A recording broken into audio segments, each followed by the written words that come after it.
guys, welcome to Anchor Voices. Today is the 8th of May, not February, 8th of May, and I'm Heidi.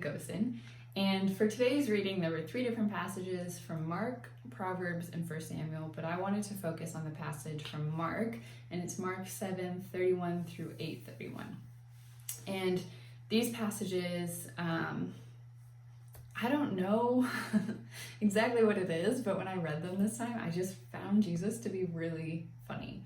And so I've just been reflecting on that a little bit, and so I thought I'd talk about some of those things today. So first of all, it starts off with a crowd listening to Jesus teach.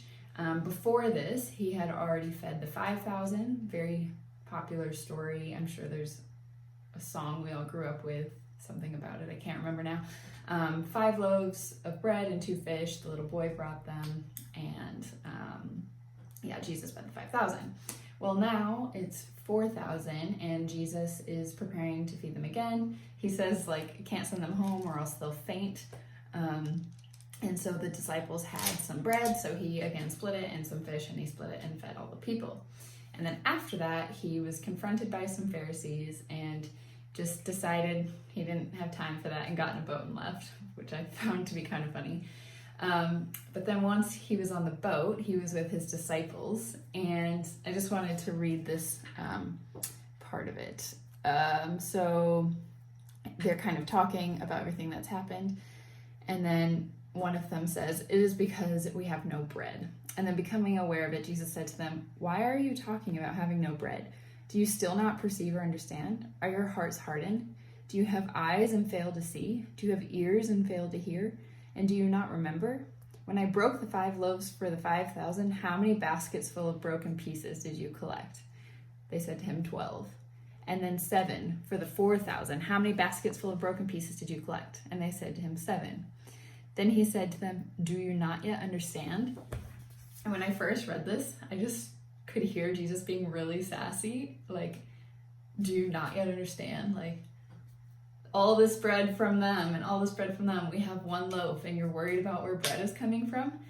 And I think often when I'm reading the Bible in different places and people are doubting different things about Jesus, it's always really not funny, but interesting for the outside reader to be like, "You're stupid, Jesus is awesome, you should know this."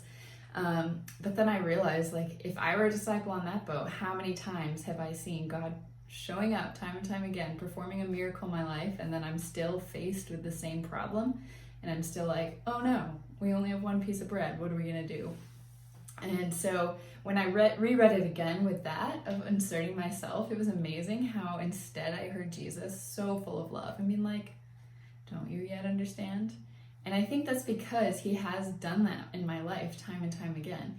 So often some anxiety has come up, and God has done the amazing to take care of it and have a miracle in my life for this amazing thing. And then when the anxiety comes up again, maybe on a way smaller level, I'm sitting here worrying yet again. And part of me after reading this is just how do we continually fall into that? How do we keep finding these things to be such a big anxiety? But actually, I think it's such an amazing opportunity to be showing trust in him over and over again. And, it takes the disciples a little bit, but after a while they get it. And which is very encouraging for me, because it's taken a little bit sometimes to, get what Jesus is saying in my life. But for me, I feel like this is such a simple truth, but sometimes the simple truths are what ring the most truest in my heart, and the things that I have to remind myself most often.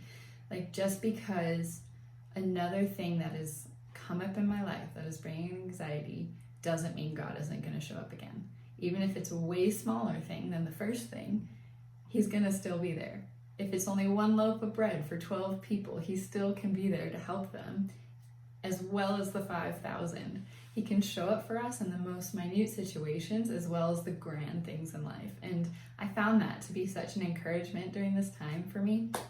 And I hope that's encouragement for you as well. And I hope that's something that you can be taking away. God's here in the little mundane things as well as the big grand things.